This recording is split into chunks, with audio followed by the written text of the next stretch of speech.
card. One to see if you haven't checked it out is Show versus El Phantasmo from Bullet Club. That was a damn good fucking match. Very, very good match. It was for the it was from like the it was for the RPW British Heavyweight Championship or British Cruiserweight Championship. Really good fucking match. Definitely, definitely good. I didn't know that both those guys could pull off the shit that they did, and I was pleasantly surprised and very much taken back. If you haven't seen it, that's definitely a match of the week. This week it's at that show. So if you get a chance to find it on YouTube or anywhere you watch your wrestling at, definitely check it out. But oh my god. If you're in the chat with Big J, you're probably having a great time. By the way, remember to leave us a follow on the tweeters at Big Bad Boo Bear. Leave us a like here on the Spreakers. If you're on iHeart, give us a big red heart. And if you have any comments, get here in the chat with us live right now, and you can hang out and add your opinion into the conversation, and we'll do big man things. But no, so they've started their own sector like New Japan USA, and I think that's interesting because I my opinion. Remember, like I said, and it's just my opinion. I think that they're gonna try to make a promotion, a full-on weekly promotion here in the U.S. because I don't believe that they've ever had a weekly promotion anywhere, Japan, anywhere. It's usually just kind of they do these monthly pay-per-views, which has worked for them. I mean, it's definitely nothing wrong with it. I think it could be good for them, though. I do. Hold on one second. I'm doing some more adverting here. Just kind of, doing big man things. But, weekly promotion. Just typing this out. Should have done that before, Nick. I had some dead hair there. That's great. But let's get back to it. So, I think they're wanting to try and move into the U.S., do a weekly promotion, a weekly television show. Their parent company, not just, but here in the recent months, picked up Access TV. So they've got a channel now. They've got airtime. They have the opportunity and nothing in between them but air and capital. And I believe they could bring the capital up and get rid of the air and start putting a ring down somewhere and start doing something. I mean, I could see it as a good thing.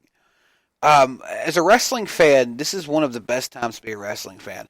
And New Japan Pro Wrestling coming into the fold. Because, nothing against Japan or Japanese culture. But if you're really wanting to get your company out there, the U.S. is kind of the place to be. You got eyes from all over the globe on the United States, and you've got more people with the ability and more people with the funds to have cable, to have satellite, to have tickets, to have a chance and disposable income to go and see your show. So you're going to have more chance to make money if you spend that said money here in the U.S. putting something together. And I think that this is what they're doing. I think this is a dry run. And we've been seeing this in the U.S. This isn't their first time. They've been doing shows at the Cow Palace, in the U.S. for a while now, the G1 climaxes and such, and the Madison Square Garden show with the Ring of Honor, which was kind of but I think it was more on the ROH side than it was New Japan's side. Just my opinion. Sorry, not sorry.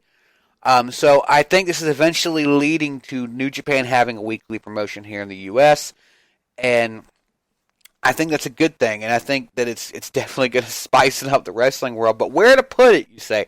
And I've been thinking about this. Where to put New Japan Pro Wrestling in the week? So if it's up to me, and let's fantasy produce here, because it's not really booking, but we're talking about where we would air a New Japan television show.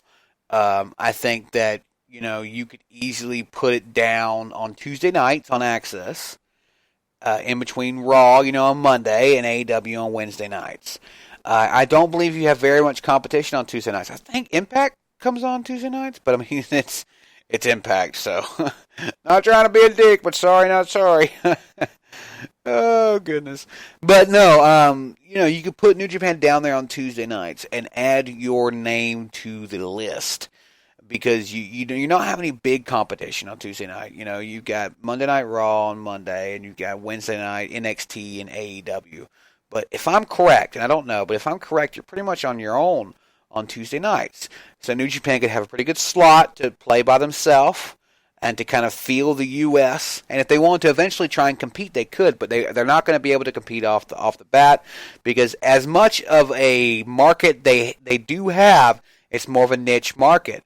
A lot of people who know what New Japan is because of guys, like myself, fucking staying up till 4 a.m. and watching pay-per-views. They have that much of a devotion and a commitment to the company, but I don't think they have a big enough market to compete with Monday Night Raw or even Wednesday Night Dynamite. And that's nothing against New Japan. That's just they're walking into a new market. So, or not new, but they're walking into a pretty saturated market. There we go. That would be better to say. Because it is. It's overly saturated with NWA Power, AEW Dynamite, Impact Wrestling, Monday Night Raw, NXT, Friday Night SmackDown. You've got so much going on these days in the United States that would it be hard to move in? Sort of. Like I said, you could do it on Tuesday nights.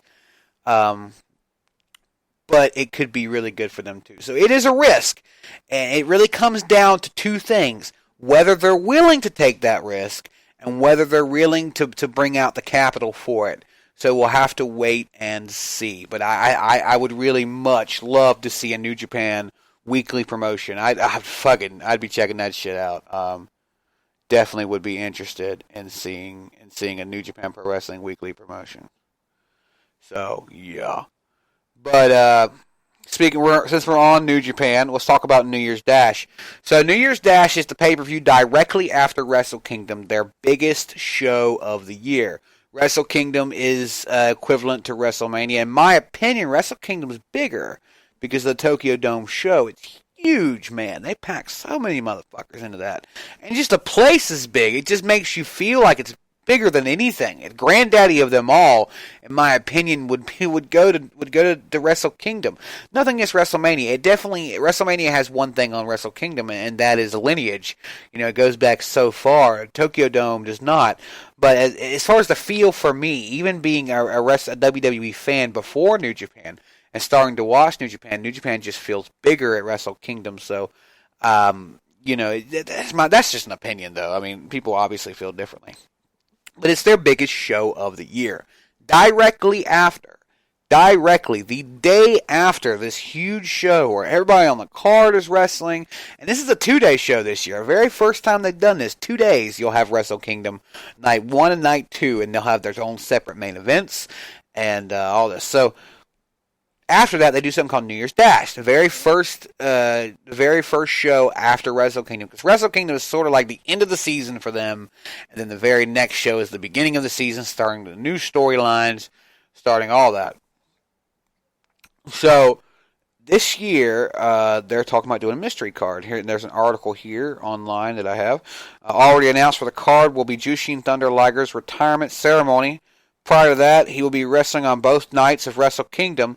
During night 1, Liger will be teaming up with Tiger Mask, Tatsumi Fujinami, and the Great Sasuke to take on Ryusuke Taguchi, Tatsuhito Takiyawa, and Shinjiro Otani, and Naoki Sano. Sorry, I'm terrible at this. In Liger's corner will be El Samurai, while Kuniaki Kobayashi, who Liger debuted the current character against, will be in the opposite corner. Noriego Hanaga will be the special guest referee. Each person involved in the bout has had a history with Liger in some way or another. While Liger is all set, what will be happening during the rest of the card is a mystery. New Japan Pro Wrestling has decided to throw a curveball by not announcing anything until the first bell. The company announced that the card will be announced exactly at 6:30 p.m. New Year's Dash will be taking place inside the Ota City General Gymnasium in Tokyo. So that's interesting. They must have something pretty big planned for New Year's Dash to be keeping it a secret until the first bell rings for New Year's Dash. So if you haven't watched New Japan, this might be the year to check it out because something huge could be going down with New Year's Dash. It's what it feels like to me. And that's really cool about them getting all those people involved with Liger for his final. Because if you're a wrestling fan, especially if you're, anywhere from the ages of, God, I'd say 23 to 20 to 30, 23 and up, you know who Jushin Thunder Liger is. And some even younger, some people even younger, but Jushin Thunder Liger, a staple in cruiserweight wrestling, a staple in New Japan wrestling. He's been there forever, man, and now it's it. This is it. This is his final year. And this is looking like it's going to be his final matches at Wrestle Kingdom and New Year's Dash. He'll be retiring.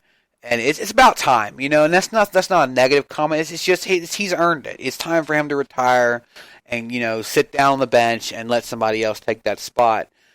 Because he's earned it. He's earned a rest, and he's been very good at what he's been doing for 30 or 40 years now. We've seen him wrestle some of the greats, Eddie Guerrero, Chris Jericho. He had an amazing story with Chris Jericho back in the 80s and 90s in WCW and in New Japan even.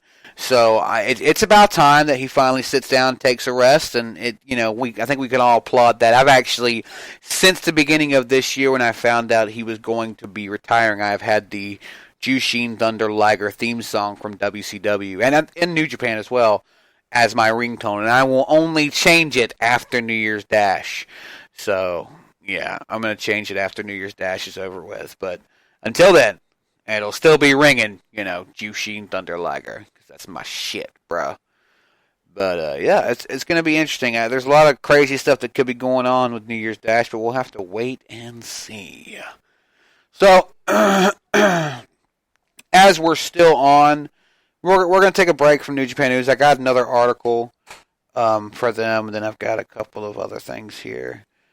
But I'm going to take a break from the New Japan, and we're going to talk a little about the dark horse in the wrestling world right now. And I call it a dark horse for no insult reason whatsoever. I call it a dark horse because honestly that's what it is. NWA Power. Power. So, I spell it with 3 R's, man, and I'm just like, okay, Power. I haven't watched the last couple of episodes, but I have been watching clips and such. And a lot of fans are getting up and they're comparing AEW and NWA, and they've got a lot of nasty things to say about AEW. And I know that I'm going to get shit for standing up for AEW at every turn, even with the negative shit that I said, I just don't feel like NWA is on the same level. And people are like, what? And it's nothing. We're not going to talk lineage. We're not talking about, going back to the 50s and the 60s, Lou Thez and some of the greatest wrestlers that ever laced up a pair of boots. We're talking about right now, the NWA Power. And it's 100% nostalgia and aesthetic. And it's nothing wrong with that. There's a market for it, obviously. They've got viewers. They got people coming to the shows, and I like it myself. But you can't sit there and compare it to AEW. It's like comparing apples to fucking watermelons, man. I mean, it doesn't make any sense. AEW is a big budget, high spots. It's a weekly television show on a nationally, branded TV station. There's no comparison, and that doesn't mean that it's better. Well, for me, honestly, it is. But that's my opinion. I'm an AEW fan. That doesn't mean that it's better. That just means that it's bigger. And NWA is good. And I've got no problem with the NWA or NWA Power. But do I think that they're on the same level? Do I think they're in the same ballpark as All Elite Wrestling? Right this minute, not really. Big J says the NWA is Impact's bitch. I don't think so, bud. I think it's the other way around now. They are more popular than Impact. I will say that. Nothing against Impact. I'm taking some shots at them tonight. Usually I'm taking shots at WWE, but Impact. I'm actually trying to watch old Impact, but their streaming service is giving me such a fucking fit. I haven't been able to watch any of it. I got the free trial for 30 days, and I can only watch like the latest episode of Impact. If anybody knows how to solve my problem, because I emailed support, didn't hear a fucking word from them, by the way, let me know, because I would like to solve the problem and watch a little bit of the old Impact. But back to the matter at hand. I think the NWA could very much be a viable